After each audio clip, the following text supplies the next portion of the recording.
The alarm bells rang through the Galactic Council building on the planet.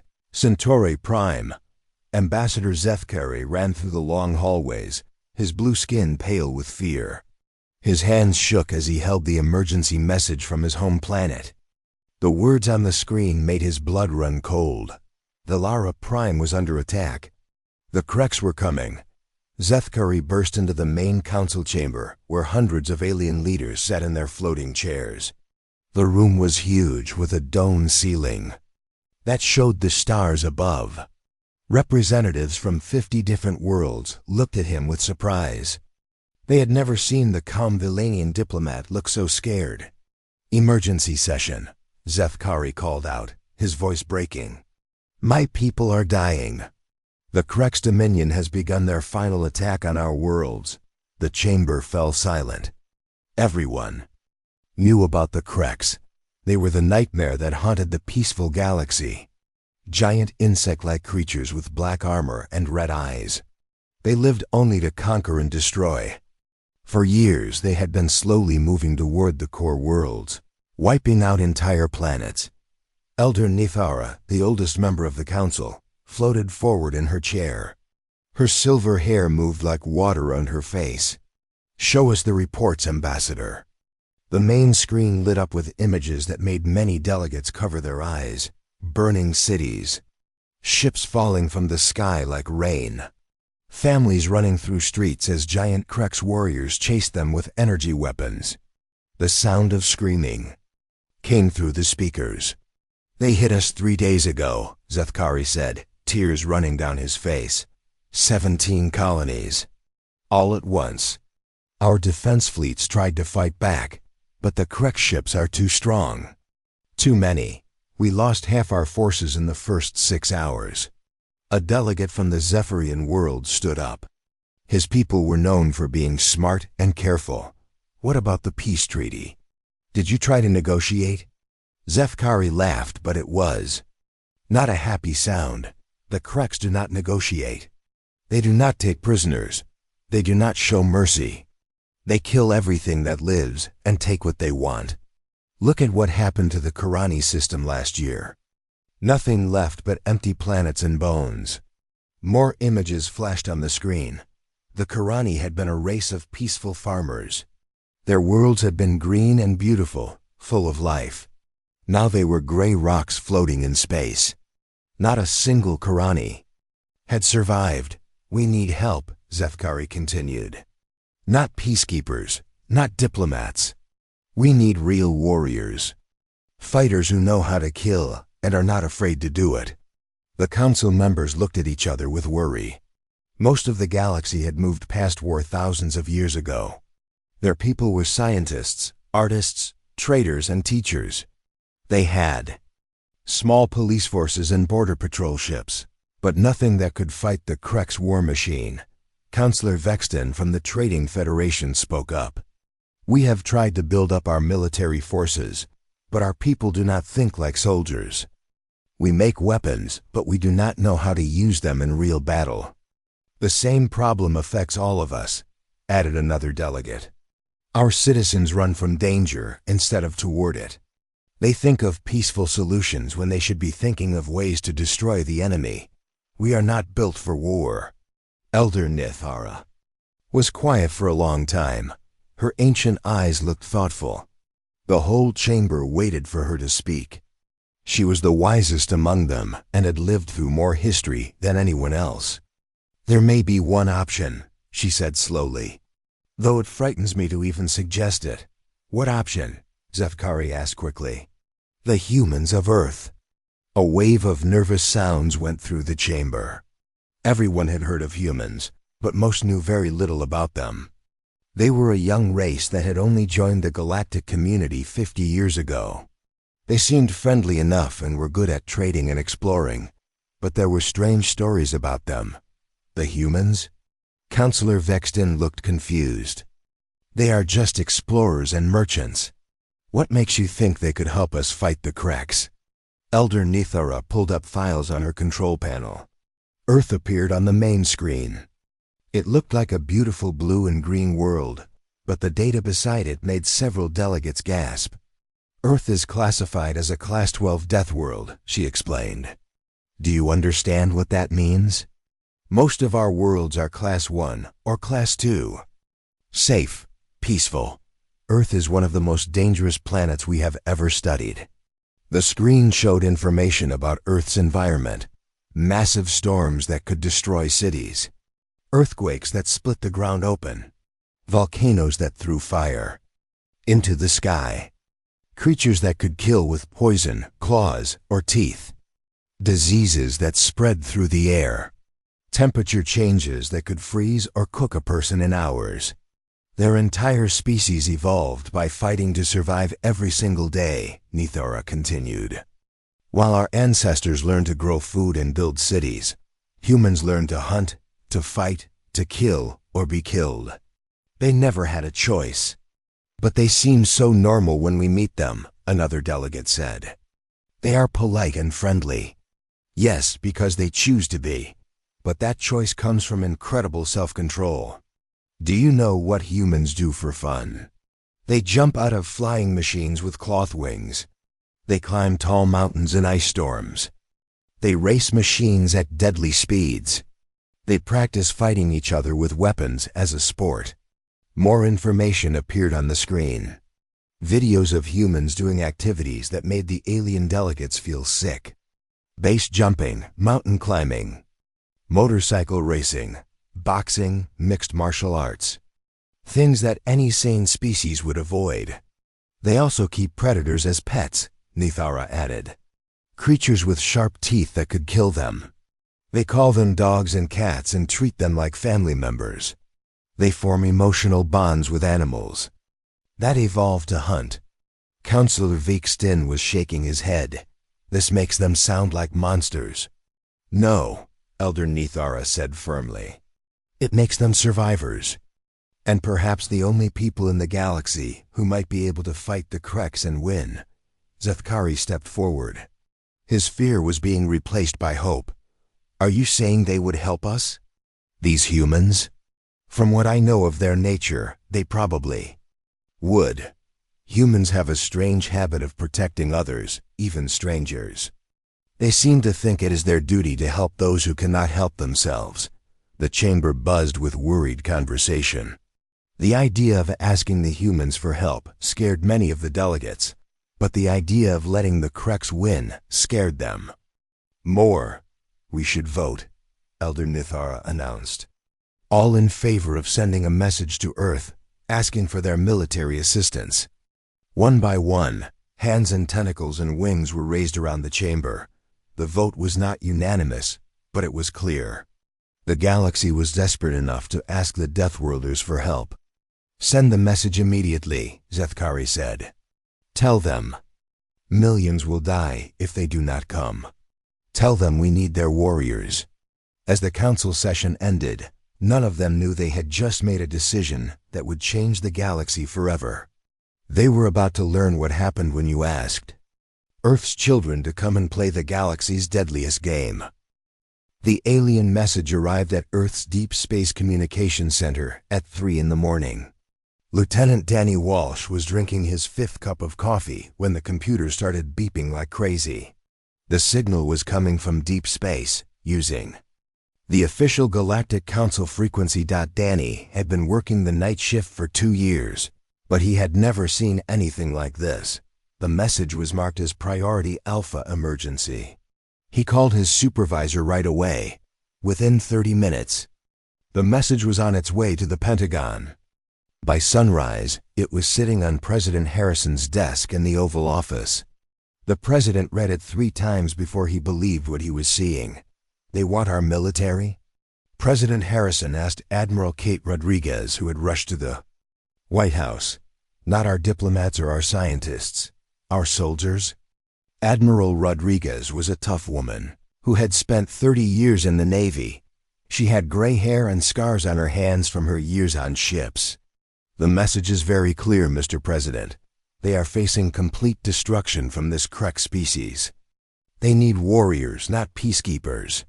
And they think we are warriors? Sir, they classify Earth as what they call a death world.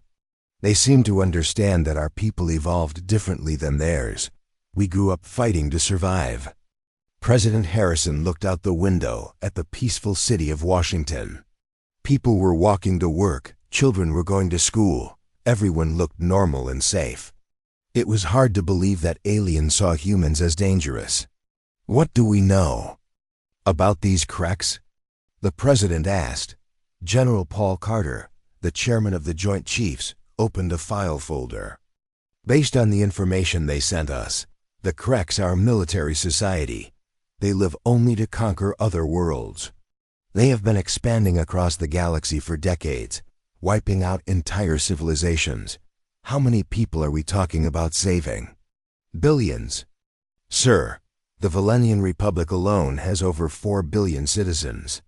Add in the other species under attack, and we are looking at maybe 20 billion lives at risk. President Harrison was quiet for a long time. Finally, he looked up at his advisors. They are asking for volunteers, not a full military invasion. How do we do this? We put out a call through military channels, Admiral Rodriguez suggested. Ask for volunteers from all branches. Special forces, experienced combat veterans, people who know how to fight in difficult situations. How many do you think will volunteer for something like this? General Carter shrugged. Maybe a few hundred from our elite units. This is asking a lot. Deep space assignment, no return date. Fighting unknown aliens in unknown conditions. The president made his decision. Do it. Send out the call. Let's see who steps up. The message went out to military bases around the world within hours. It was classified as the Galactic Defense Initiative.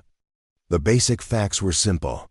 All eyes in space needed help fighting an enemy that was committing genocide. Volunteers needed for extended deep space combat assignment. Survival not guaranteed. At Camp Leoin, Staff Sergeant Maria Santos read the message on her computer screen. She was a Force Recon Marine with 3 combat tours in her record. She had seen action in Afghanistan, Iraq, and Syria. This was different from anything she had ever heard of, but the basic idea was the same.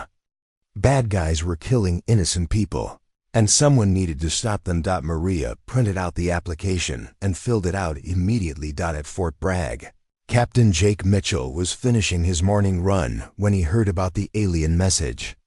Jake was a former Army Ranger who now worked as a military contractor. He had spent 15 years in special operations and was getting bored with training exercises and security work. The idea of fighting aliens in space sounded like the ultimate challenge. Jake submitted his application before lunch. In Virginia Beach, Navy SEAL Chief Petty Officer Lisa Hayes was teaching a training class when her commander pulled her aside. Lisa had been a SEAL for 12 years and had more combat experience than most of her male teammates. She was known for being calm under pressure and deadly accurate with any weapon.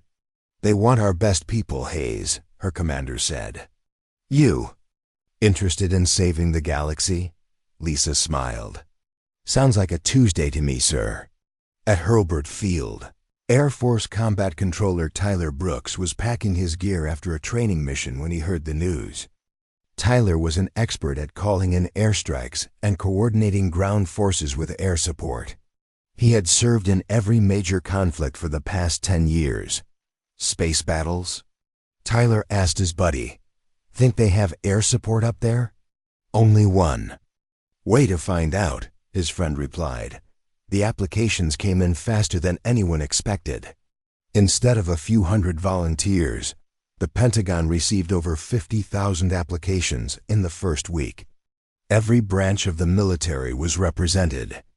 Marines, Army, Navy, Air Force, Coast Guard, Special Forces, Rangers, SEALs, Delta Force, Green Berets, and more. The volunteers came from all backgrounds. Young soldiers looking for adventure, experienced veterans who wanted one more mission, officers who felt a duty to protect innocent people, enlisted personnel who were tired of training exercises and wanted real action. Captain Rebecca Stone was a military doctor who volunteered, because she knew wounded soldiers would need medical care. Sergeant Kevin Murphy was a demolitions expert who thought his skills might be useful. Lieutenant Amy Chen was an intelligence specialist who wanted to learn about alien technology. The selection process was brutal. Physical fitness tests that pushed volunteers to their limits. Psychological evaluations to make sure they could handle the stress of deep space combat. Background checks to ensure loyalty and reliability. Tactical assessments to measure combat skills.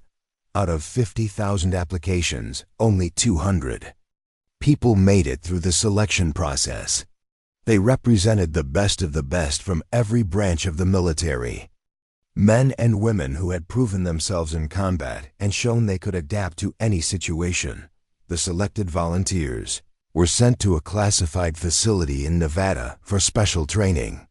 They learned about alien technology, basic galactic languages, and the rules of engagement when dealing with non-human combatants. They studied the Krex enemy and developed tactics for fighting in zero-gravity environments. The training was unlike anything they had experienced before. They had to learn to use alien weapons, understand alien computer systems, and work with species that looked nothing like humans. But they adapted quickly, because that was what humans did best. Colonel Ryan Murphy, a career infantry officer with silver hair and 25 years of experience, was chosen to lead the group. He had commanded troops in every major conflict since the Gulf War and was known for his tactical intelligence and ability to inspire soldiers. "Listen up," Colonel Murphy told the assembled volunteers on their last day of training. "We are going into the unknown to fight an enemy we have never faced before.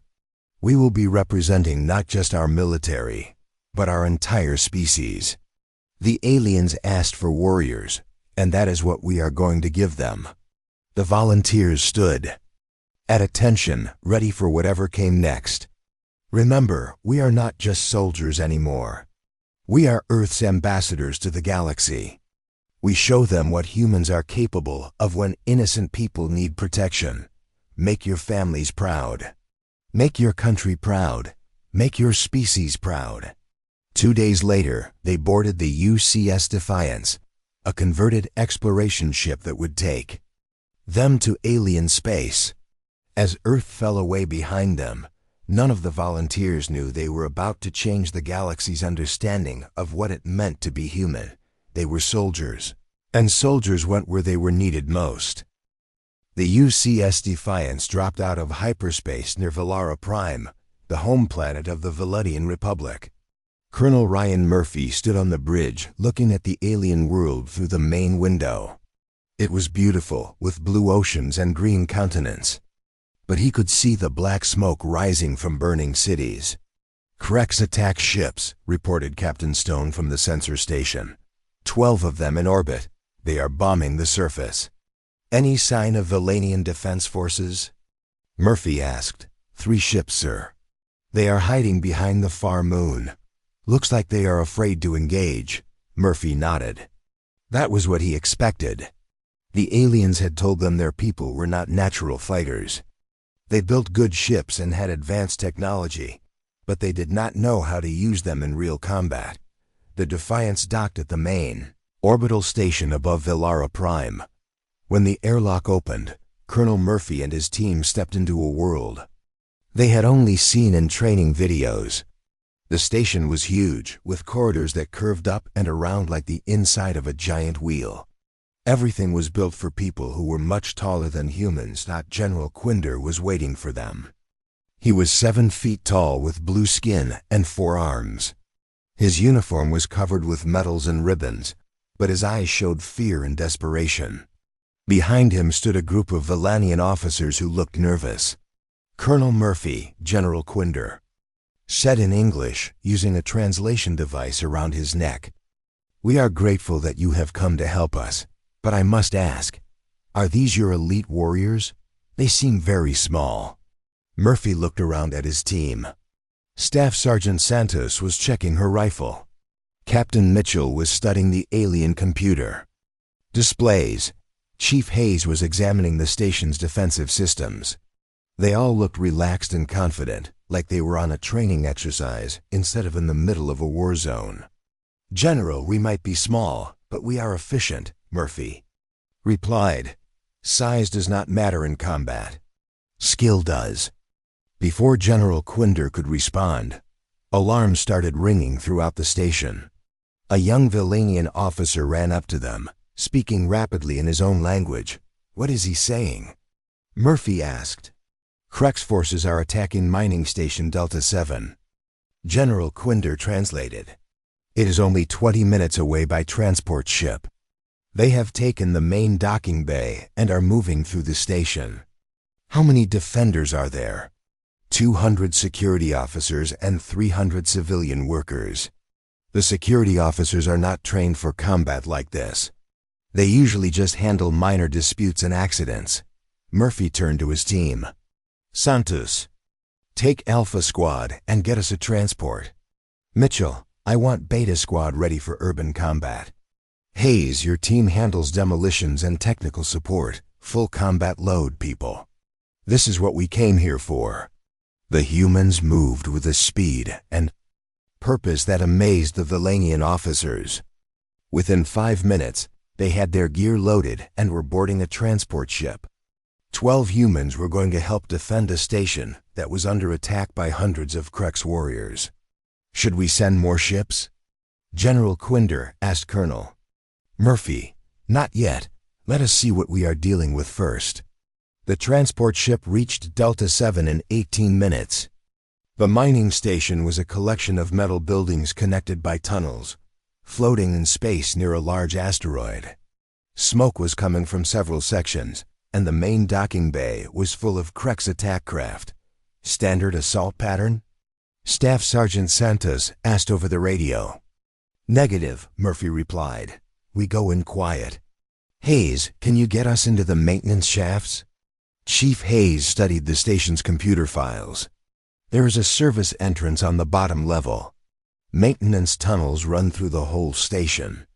They are too small for the Krex to use, but we can move through them." "Perfect. We go in through the back door." The transport ship docked at the service entrance without being detected. The human team entered the station through maintenance shafts that were barely wide enough for them to crawl through. The spaces were dark and cramped, but they moved through them like they were walking down a street. Inside the station, the Krex warriors were having an easy time. The Valonian security officers had barricaded themselves in the main control room and were trying to hold defensive positions. The Krex, who looked like giant black insects with red eyes and sharp claws, were slowly breaking through the defenses. With their energy weapons, the Krex were 8 feet tall and had armor that could stop most weapons. They moved in formation, following a careful plan to capture the station section by section. Their strategy had worked on dozens of other worlds, but they had never fought humans before. Staff Sergeant Santos emerged from a maintenance shaft behind a group of Krex soldiers. She used her combat knife to disable 3 of them before they knew she was there. Her movements were quick and silent, like a cat hunting mice. Captain Mitchell's team came up through the floor in the main corridor. They had turned the station's metal-cutting lasers into sniper weapons, picking off Krex soldiers from positions the aliens could not see or reach. Hayes had found the station's power systems and was using them as weapons. She overloaded electrical circuits to create explosions, turned off artificial gravity in sections where Krex soldiers were standing, and used the station's cargo-moving machines as improvised tanks.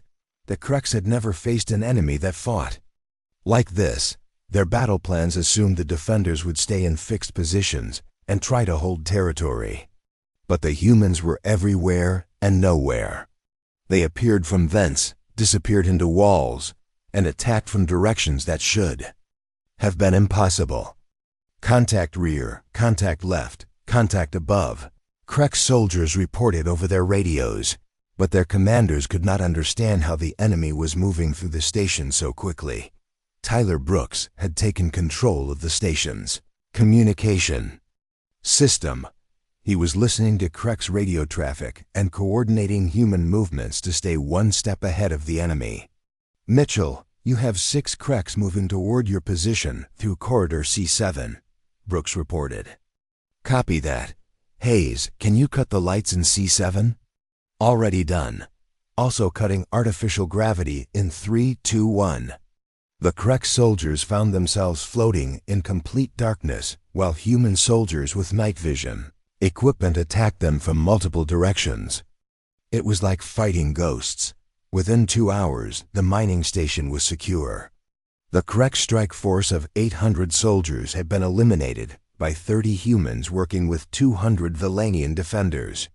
The humans had not lost a single person, and only 3 had minor injuries. General Quinder arrived with reinforcement ships to find the battle already over. He watched security camera footage of the fight with amazement. The humans moved through combat like it was a dance they had practiced their whole lives. They seemed to enjoy the challenge instead of being afraid of it. How did they do this? He asked Colonel Murphy. "Training and experience, General. But mostly, we think differently than you do. Your people try to avoid danger. We run toward it. Your people follow rules. We make new rules as we go." "Are all humans like this?" Murphy smiled. "No, General. Most humans are teachers, doctors, farmers, and engineers. They build things and help people. We are the ones who keep them safe so they can do that work." Word of the victory spread quickly through both the Galactic Council and the Krek's Dominion. The peaceful species of the galaxy were amazed that such a small force could defeat a much larger enemy so completely. The Kreks were confused and angry that their perfect battle plans had failed, but this was only the beginning. The humans had shown the galaxy what they could do when someone needed protection. Now the real war was about to start. Supreme War Leader Thexanel stood in the command center of his flagship, the Destroyer of Worlds. His red eyes glowed with anger as he read the battle reports from across the galaxy. In 3 months, his forces had lost more soldiers than in the previous 5 years of conquest. The humans were destroying everything he had built. "Tell me again how 30 humans defeated 800 of our warriors," Thexanel demanded from his intelligence officer.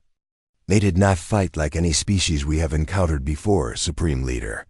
They used the station itself as a weapon. They moved through spaces too small for our soldiers. They coordinated attacks from multiple directions simultaneously." Thexanel crushed the datapad in his clawed hand. The Krek's Dominion had conquered 47 worlds using the same tactics: overwhelming force, superior numbers, and fear. But these humans seemed to enjoy being outnumbered. They treated war like a game. What about the other attacks? Similar results everywhere, Supreme Leader. On Kepler Station, they modified the shield generators to disrupt our navigation systems. Our attack ships flew blind into prepared ambushes. On Zarian 3, they developed special ammunition that penetrates our armor. On Centauri base, they hacked our communications and sent false orders to our forces. Thexanel had ruled the Krek's military for 20 years. He had never faced an enemy that adapted so quickly. Most species fought the same way for centuries. They had traditions and rules that made them predictable. But humans seemed to invent new tactics every day. "There is something else, Supreme Leader," the intelligence officer continued nervously. "Our soldiers are beginning to fear them. Some units have refused orders to attack human-defended positions. This was the worst news of all. Krek society was built on absolute obedience and the belief that they were the galaxy's supreme warriors. If the soldiers started to doubt that belief, the entire Dominion could collapse. "I will lead the next attack myself," Thexanel declared. "Assemble the Grand Fleet, 500 ships, 200,000 warriors. We will crush these humans and show the galaxy that the Kreks cannot be defeated." 3 weeks later, the largest military force in Krek's history approached the Helix Nebula. Intelligence reports said the main human fleet was hiding there, protecting civilian evacuation ships. It was the perfect opportunity to destroy the humans and their alien allies in one massive battle. Colonel Murphy stood on the bridge of the command ship Vengeance, watching the Krex fleet approach on the main screen. 500 ships was more than they had expected, but the humans had been preparing for this moment since they arrived in alien space. "All units, this is Deathworlder Command," Murphy spoke into his headset. "Krex Grand Fleet is entering the target zone. Execute Plan Hellstorm." The Helix Nebula was a cloud of gas and dust left over from an exploded star. It was huge, dark, and full of hiding places. For 3 months, human teams had been working with alien engineers to turn the entire nebula into a trap. Admiral Quinder floated in his command chair next to Colonel Murphy. The Valonian general had learned to trust human tactical thinking, even when it seemed crazy. "Are you certain this will work?" Quinder asked. "Nothing is certain in war, Admiral. But we have given ourselves the best chance possible." Supreme War Leader Vexenal studied the nebula through his ship's sensors. He could see the human fleet exactly where his intelligence reports said they would be, hiding behind the largest moon in the system. A group of small ships trying to protect helpless civilians. "All forces, attack formation," Vexenal ordered. "Destroy the human ships first, then hunt down the evacuation vessels. Leave no survivors." The Krex Grand Fleet charged forward in perfect formation. 500 warships moving together like a giant arrow aimed at the heart of the human defense. It was the same tactic that had worked on dozens of worlds.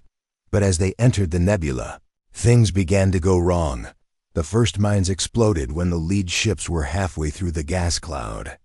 Staff Sergeant Santos had spent weeks positioning the explosive devices in asteroid clusters and debris fields.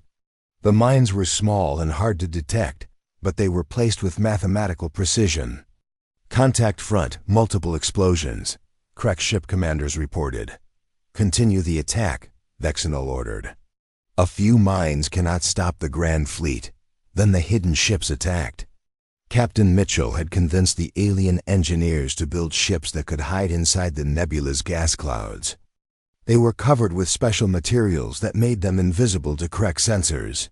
When they opened fire, it looked like the nebula itself was shooting at the Krex fleet.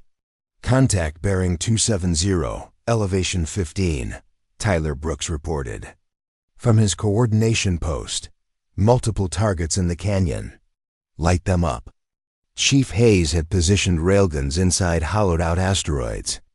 The weapons were too big for normal ships to carry, but asteroids could hold them easily. When they fired, the magnetic projectiles moved so fast they could punch through 3 Krex ships in a line. "All Wolf Pack units, this is Deathworlder Command."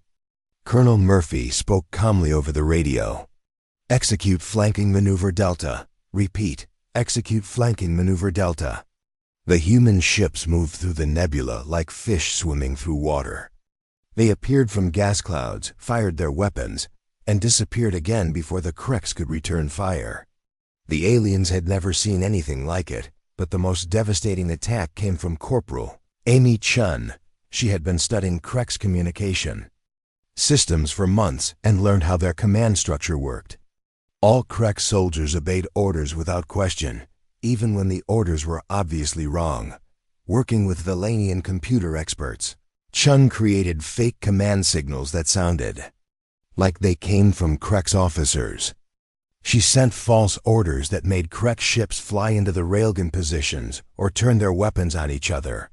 "All units in Sector 7, retreat to defensive positions," Chun's fake signal ordered in perfect Krex military language.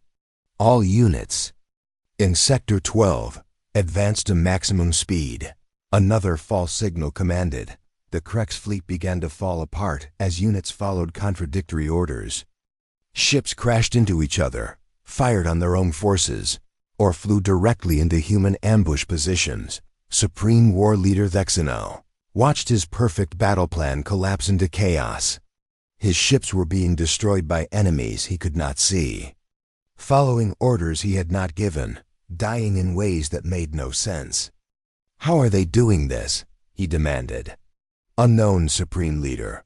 Our formations are breaking apart. Ships are reporting conflicting orders from multiple sources." Vexenal realized he had made a terrible mistake. He had brought his entire fleet to fight an enemy he did not understand in a place they had chosen, using tactics they had never seen before.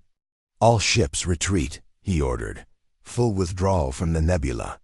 But it was too late. The humans had planned for this too. As the surviving Crux ships tried to escape, they found the exit routes blocked by more mines and hidden weapons. The retreat became a massacre. When the battle ended 6 hours later, only 47 Crux ships escaped from the nebula. The destroyer of worlds was floating dead in space, its hull cracked open like an egg. Supreme War Leader Vexenal had died. When Colonel Murphy's boarding team took the bridge, the Crux Dominion surrendered within a month. Their entire military philosophy had been built on being the strongest and most feared force in the galaxy. But the humans had proven that intelligence and creativity were more powerful than size and strength. Colonel Murphy stood on the observation deck of the space station above Velara Prime, watching ships from dozens of species moving peacefully through space. The war was over, and the galaxy was safe again. General Quinder joined him at the window. "Your people saved us all, Colonel. But I must ask, are all humans like your soldiers?" Murphy thought about his answer carefully. "No, General. Most humans are teachers, doctors, engineers, and artists. They build beautiful things and help people. They are much better people than we are. Then what does that make you? We are what happens when good people need someone to protect them." Murphy replied, "The galaxy asked for warriors, so Earth sent its wolves. But remember, we are not the civilization. We are just the guardians." The war was over, but both men knew the galaxy had changed forever. The peaceful species had learned that sometimes you needed dangerous friends to keep the peace. And Earth had shown that when innocent people cried for help, the Deathworlders would always answer the call.